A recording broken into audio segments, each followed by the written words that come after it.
What's up, everyone? You are tuned in to the Pennsylvania Rock Show, episode number 790.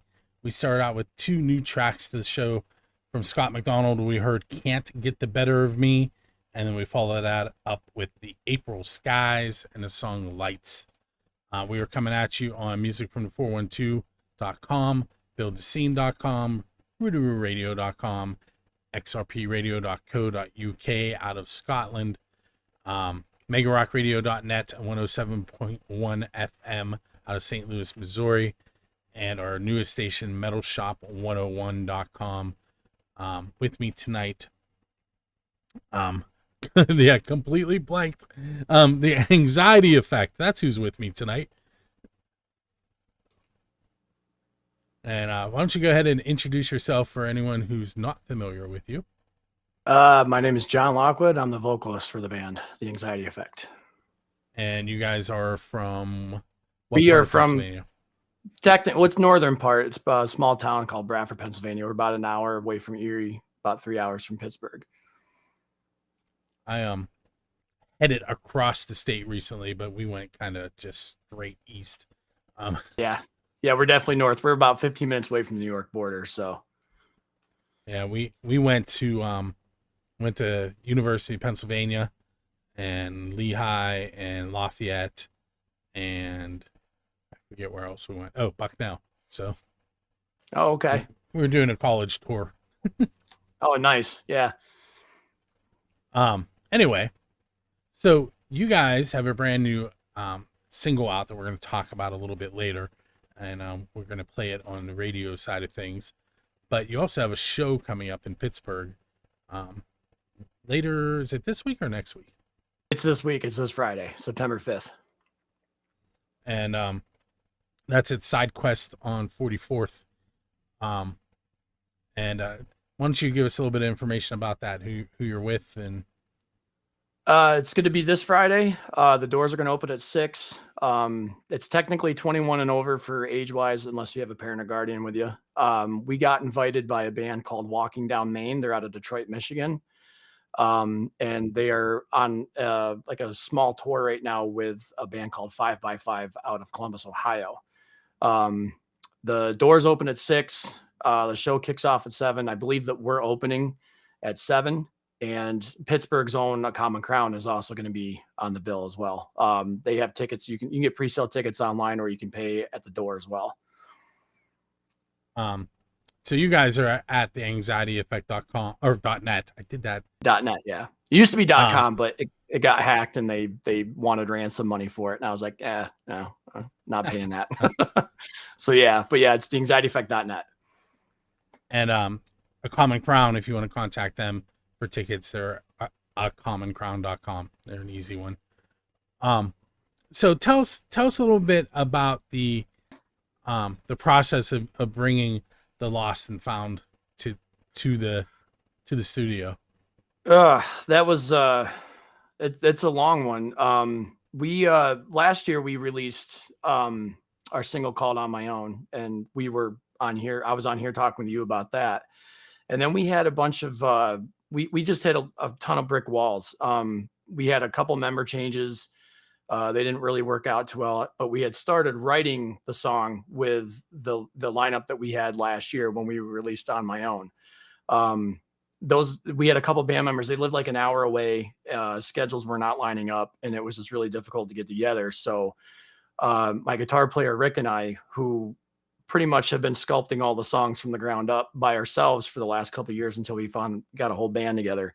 We started the song, I want to say it like a year and a half ago, with the guys that were originally with us. And then when they left, it went through a bunch of changes, and then we ended up getting a new guitar player. Our other guitar player, Anthony Manning, just joined us last year, and he's a phenomenal guitar player.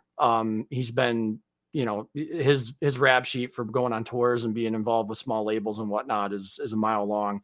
So he brought a lot of different vibe to the parts that we already had, and the song just kind of took a new life form. And it was really interesting because we have all the studio gear between, I have like the portable version stuff that I take on my laptop, and then I have my studio room here where we did all the recording and stuff. And we built the song like I said, it was over, I think, a good year and a half that we're finally got to the point where we're like, okay, now this is what the song is. And now we just got to finish getting the tracks laid down and then send it off to our producer to have it mixed and mastered. So it was a long process, but it was such a relief to finally get it out because we just hit so many brick walls trying to get it finished up. So I think if I remember correctly, the last time you were on, you were in between bandmates.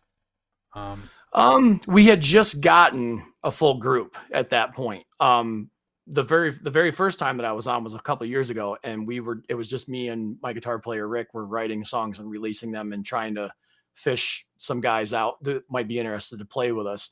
And then we got the lineup in check when we first started playing out. That was all the guys that we had with us when we did On My Own. And then between, then and now we technically don't have a bass player right now. We're sampling all of our bass tracks. Like my guitar player Rick recorded them all, but we just sample them while we play. And then it's just the four of us right now. So we're doing whatever we can to keep it afloat and make sure that we don't lose any momentum that we've been trying to build up over the last year and a half. So it's been a struggle, but we're finding ways to make it work. My son is currently teaching himself how to play bass. And today I was taking him to work and he's like, so funk bass players want like 5 or 6 strings. And he's like, he goes, metal bass players, they only need 1 and it needs to be really, really bassy. Yep. Yeah. I mean, if he wants to be the best player he can be, he's got to explore all avenues. But if he's looking to just get into something quick, metal's a pretty straightforward thing in the most case for bass, for sure. Well, he has a 4-string that is tuned normally, and then he has a 5-string that he's been tuning down and is experimenting with. So I've got a group of friends of mine that are in a band here in the area, and they're called 7 Words, and they I think their general tuning is drop F. They have 8-string guitars and a 5-string bass, and it's disgustingly heavy. And it's one of those things where I can't wrap my head around some of the lower tuning sometimes because everything's just all mud sometimes. And you really have to bring out some of that mid range in the guitars to make it sound good to me. But it's been interesting recording them, that's for sure, because of how low it is. So in the chat room right now, I'm going to veer off for a second. We have Crosby Sure. Mafia and, you can't go wrong with that. I'm not sure who they are. I was thinking maybe you would know, but I'm Crosby Mafia. I'm not sure who that. There's several people that could be. I'm sure that's a hockey reference. So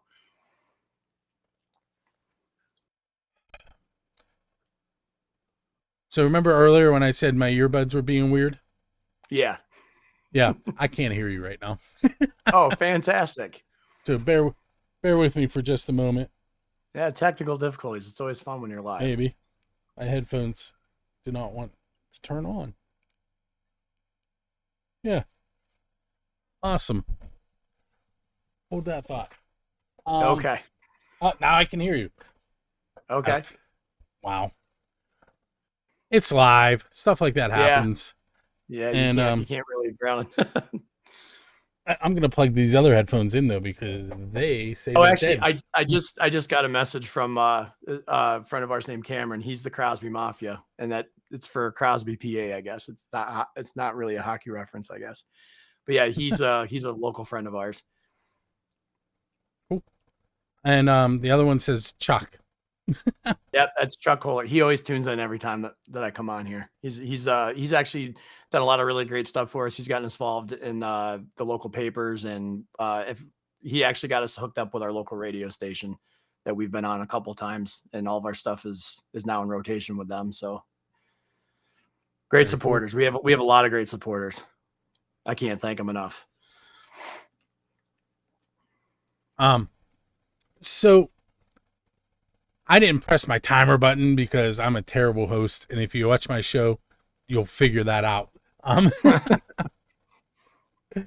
This is episode 790, and I'm still bad at it. Yeah, it's all good, man.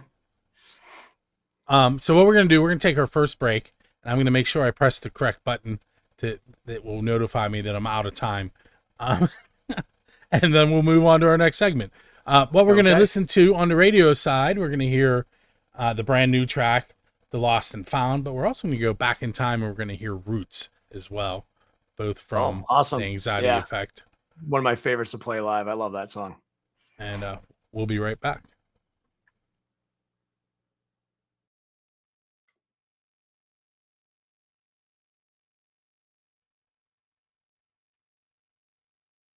It's that time of the night where I'm going to spin the wheel and we are going to find out who Dressy Entertainment is giving 2 tickets to for the Kickin' Valentina show with Bad Marriage, Ferocious Ghosts, and One Eye Daddies.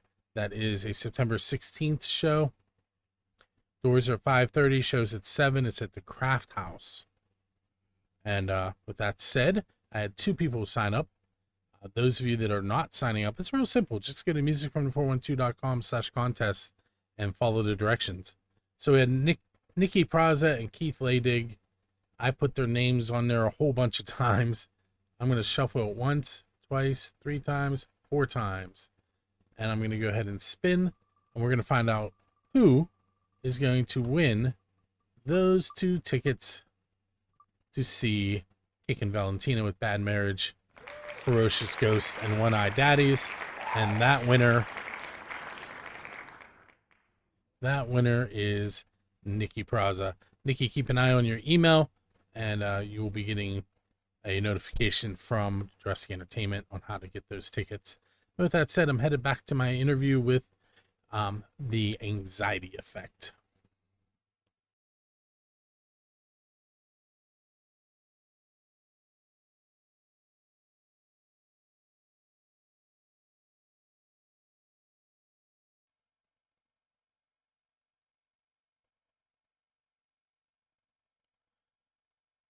So this time I actually pressed the button and my timer is running for those of you keeping score.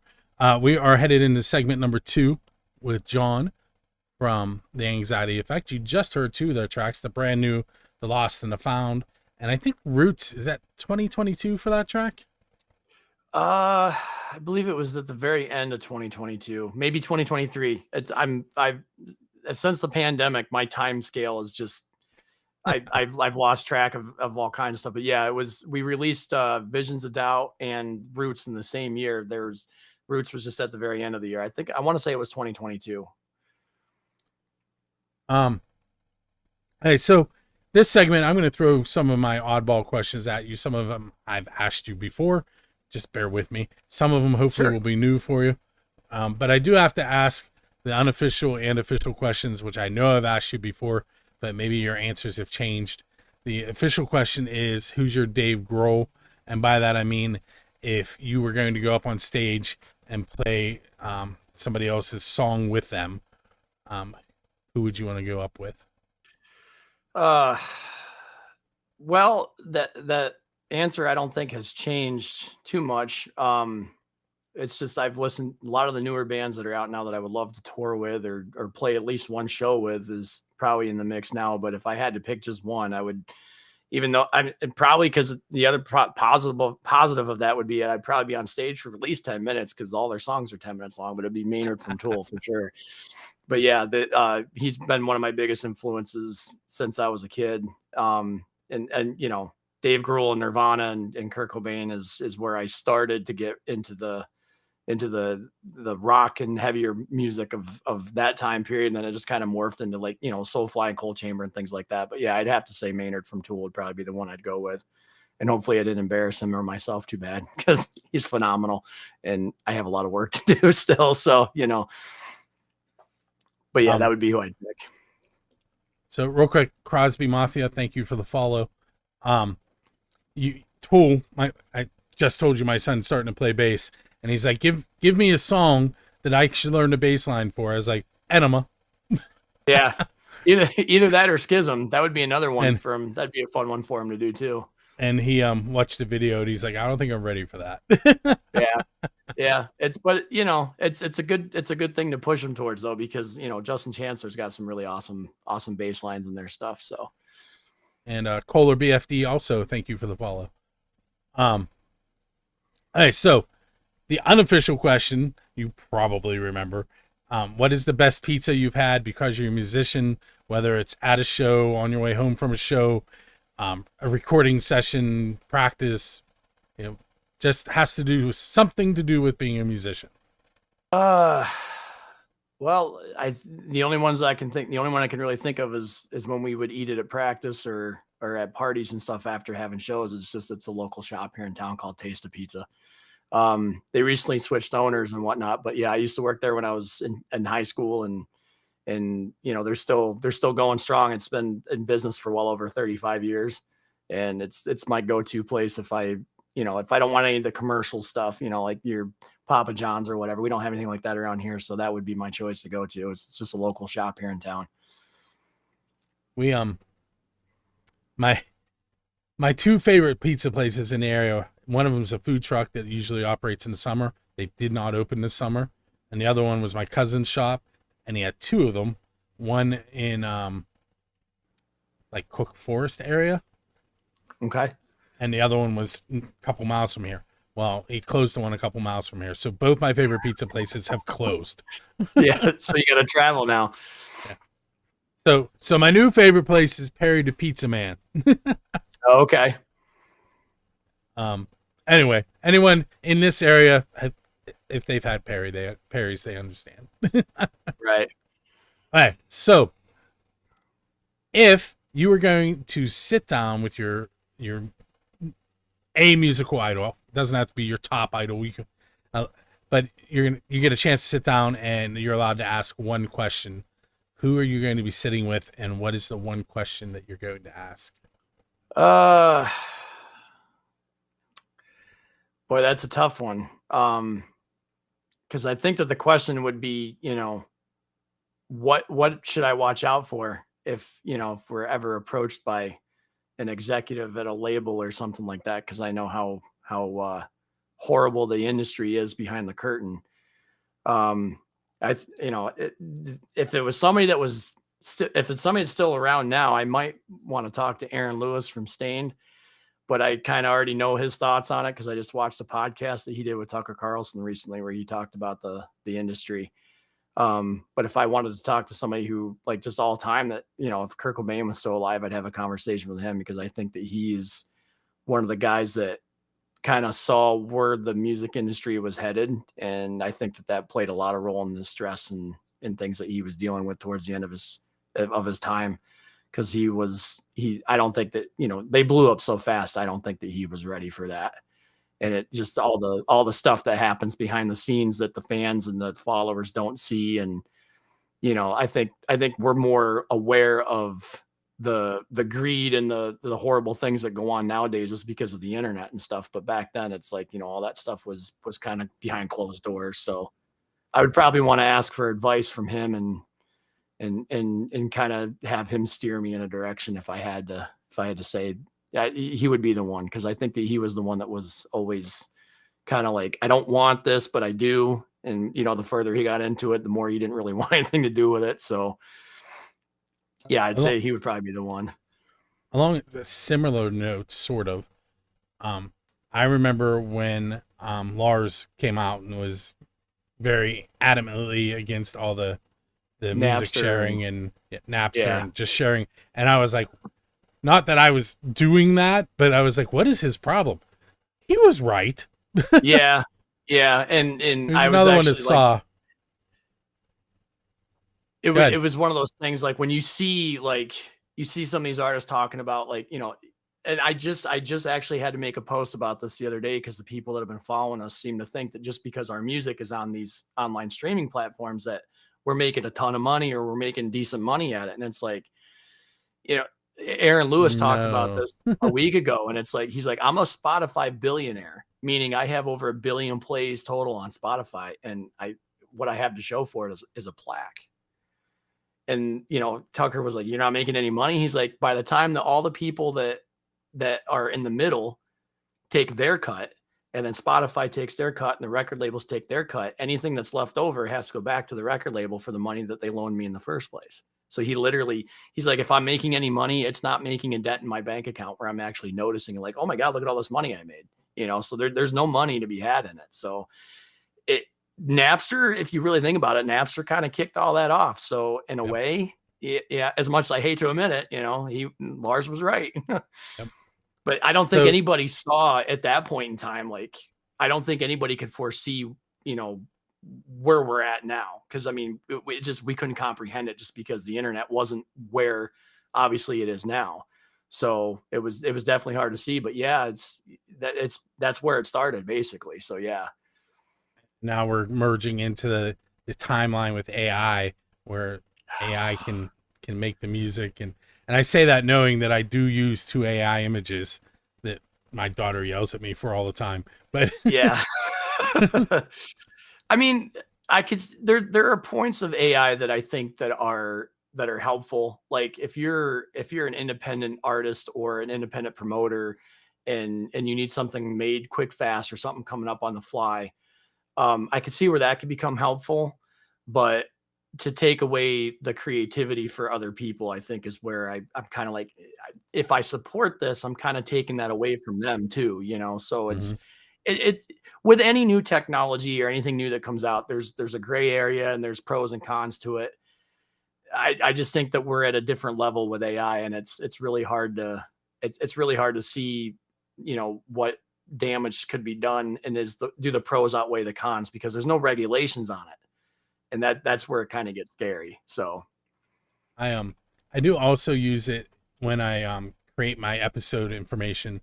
I type in what I want, and then I take it there and I yeah, let it reword it, yeah, and then I edit yeah. it again. So The way I look at it is if it's something that I'm going to do myself and I just want to touch it up, make it better, that's where I think it's right, useful. But if it's something that like is kind of taken away from somebody else being creative and kind of taking away their livelihood a little bit, that's where it gets to be that gray area. And it's, musicians as well, because it's, Spotify has allegedly, I mean, I can see it happening, but they've been, filling playlists and stuff with AI musicians, that way they don't have to give out even less money to artists right. and push other independent guys like us. So there's good and bad to everything, and that's where I'm kind of like, I don't want to support it because I see what it can, and that's just on the entertainment side of things. I mean, who knows what they can do with it in other sectors. So it's a poison pill in a sense, and I don't know. I'm against it for the most part, but at the same time, I'd be a hypocrite if I said that I don't use any of it, because there are times where I do tap into it a little bit, but it's just for little things that don't, like you said, like the, typing something up or whatnot and trying to make it look a little bit more formal is about where I draw the line with it. All right, so we're gonna take our second break. We're gonna listen to Corners of Sanctuary and their song "Hail Hail." That would be metal, in case you couldn't tell. And we're gonna follow it up with another brand new song to the show by Diamond Bright. Its world is on fire. There's no "the" there, and we will be right back here on the Pennsylvania Rock Show.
Hey, it's Bill again. We're headed into segment number 3, episode number 790 of the Pennsylvania Rock Show.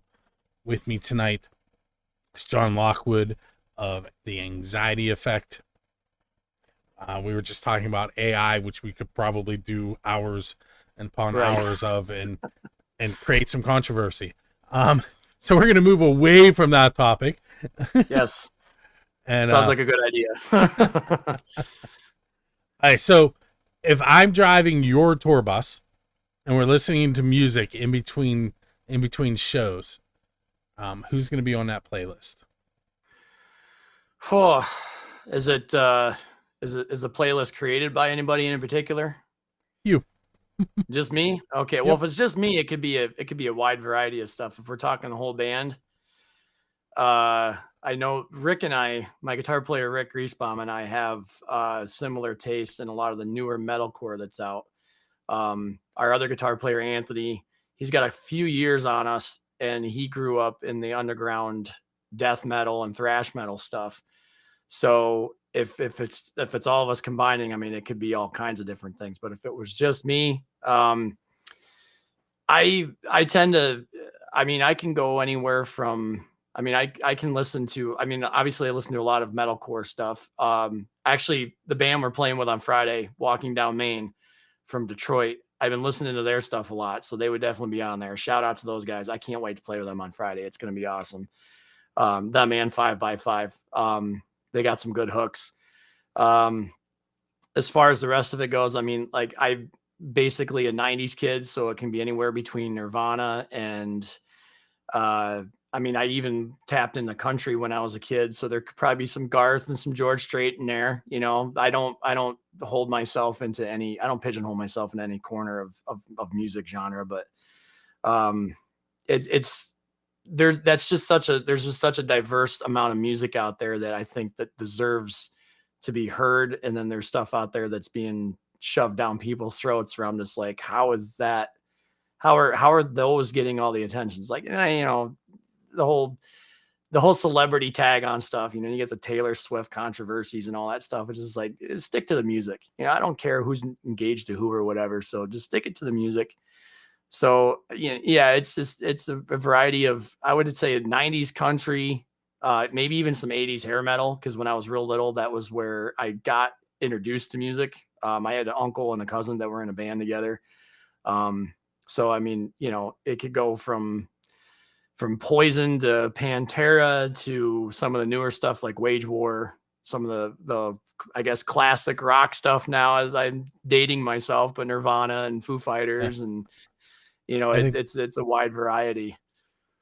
I think the kids call what I listen to now dad rock. Dad rock, yeah, that's the new thing. I got slammed with that a couple months ago. I happened to be listening to System of a Down was playing, and a couple of these kids that the younger kids that knew me, it was like, "Oh, what are you doing?" I'm like, "Oh, I was just hanging out." Like, "Oh yeah, you're listening to your dad rock, Chop Suey in there." I was like, "Yeah, there's nothing wrong with it." I remember coming up in that era when I was a kid, and like all the adults were like, "This is horrible. Like this is a fad. It's not going to stand the test of time." And I'm like, didn't Korn and System of a Down just sell out MetLife Stadium in Jersey? Like that was like, you know, 30 years of just being a fad, you know. I mean, it stood the test of time, you know. So, and Deftones, they're still going. They just released a new album like 2 weeks ago. So yeah, music's music, man. I don't care. I mean, I still listen to stuff. I mean, I can listen to 70s rock too. I mean, you know, Creedence and all that stuff. It's, you know, it's all good. If it's good, it's good. You got to listen to it. So it, like some of the early stuff that I remember, there was Johnny Horton. He was a country. Yeah. Dad, I know. My dad had cassette, and he used to play that in the car nonstop. Yep. So Johnny Horton, and then probably the next thing that stuck with me was the Destroyer album from Kiss, and that's the one that really put me in this direction. And that was my uncle's. I have an uncle who's 9 years older than me, and another one who's 5 years older than me. So, you know, they were who I was looking up to, and that's influence. They were, you know, they were listening to Kiss and you know, Poison and Cinderella and Stryper and Motley Crue, and you know, that was more or less where I came from. Was the 80s hair metal originally got me into, you know, listening to music attentively, and then it just kind of morphed from there as I got older. So, and my parents were listening to country. Yeah. No, you know, the Johnny Horton stuff. Yeah, my dad had a 33 of it. It was one of his, I think it was like a greatest hits or something, but yeah, like North to Alaska and yeah, all that stuff was, that's was it War of 1812? I think yep. Yeah. 1814, I think it was. 18, yeah, that was it. Yeah. Yep. Battle Took a of little New trip. Orleans. Yep. Yeah. Took a little trip down to mighty Mississippi. Yep. See, And then my I've listened to grandmother it. got me. Yeah, my grandmother got me into. She didn't get me into it, but when I was a kid, I used to hear a lot of Jimmy Dean and 50s and 60s country, and even some of the earlier rock stuff. My biological dad got me hooked on some of that stuff too. So yeah, I mean, the music roots go back a long ways, but it's when you hit that teenage years, that's when it really starts to be an influence. And by that time we were, Cold Chamber, Soulfly, Korn, that kind of stuff got me into what morphed into, the stuff that we're playing now. So So I'm gonna ask you one more question. We're down to like mhm. 2 minutes and 40 seconds. And then we'll get a couple important things in. But can you pinpoint that moment in time where you knew you wanted to be a musician? uh I would I grew up in a family full of musicians and they all played in bands. So I would have to say that probably my first experience of that was watching my cousin and my uncle rehearse. They had all their bandmates over for a rehearsal one day, and I got to sit in and watch them go through their set. And it was, back then it was, you had to play everything. Like there was no samplers, there was no, so they had keyboardists, guitar players, bass players, the whole nine yards. And I got to sit in and watch them play 3 or 4 hours worth of rehearsal covers and whatnot. And I think that's what pulled me in the most. Cool. So below you in the video, the people on the radio side can't see it. It says theanxietyeffect.net. Where else would you want to point the viewers and listeners to find you? If they go to the website, theanxietyeffect.net, that's like a portal to everything that we have online. It goes to all of our social medias, and all of our music streaming services are linked to that. They go to the music tab, they can listen to our music directly off the website. And then there's links to they could buy MP3 downloads and stuff like that. So, we are on Instagram, we're on, Facebook, all the TikTok, the whole social media clan. We try to keep active on them as best as we possibly can. So, but the website is the portal to all that. Cool. And if somebody wanted to get a hold of a copy of The Lost and the Found, or Lost and Found. Yes. Too many extra thes today. Yes, I know. I'm sorry. And clearly you'll take the listens on places like Spotify and thing, but what's the Right. best way for them to get a copy and to help you? Because money in the music industry now is really purchasing from like Bandcamp or buying swag. We are on Bandcamp too. I don't have time to push it enough, but we're on all of those. But I think that the one that we like to push the most, just because the most non-tech savvy person is familiar with it and it's free and they can get to it pretty easily, would be our YouTube channel.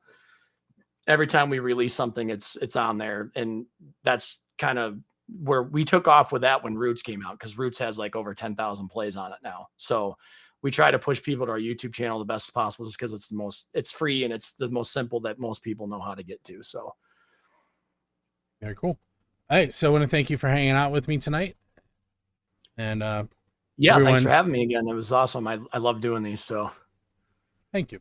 And those of you that were hanging out and watching the videos and not chatting, you missed out on being put up on the screen.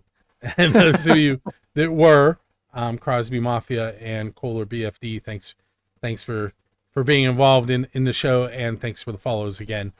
And we're going to end things tonight with a track from a band called Rat Rod out of Philadelphia, and it's called Call Down the Thunder. Don't forget, we're playing this Pittsburgh this Friday at SideQuest on 44th. We're really excited about it. So if you guys are out, come see us. It's going to be awesome. And with that said, we're going to head off into the evening and listen to that last track. Make sure you join us each and every Monday night. Next week, we will be with MSJR, which is a reggae fusion band. It's pretty cool. I've seen them live a couple times. And then the following week, we will be talking to the authors of When We Rocked Philly, which is about, I think, 1978 to 1992 Philadelphia music scene. So that's where we're headed. Nice. And once again, thanks for everyone who was listening, and we'll see you next week.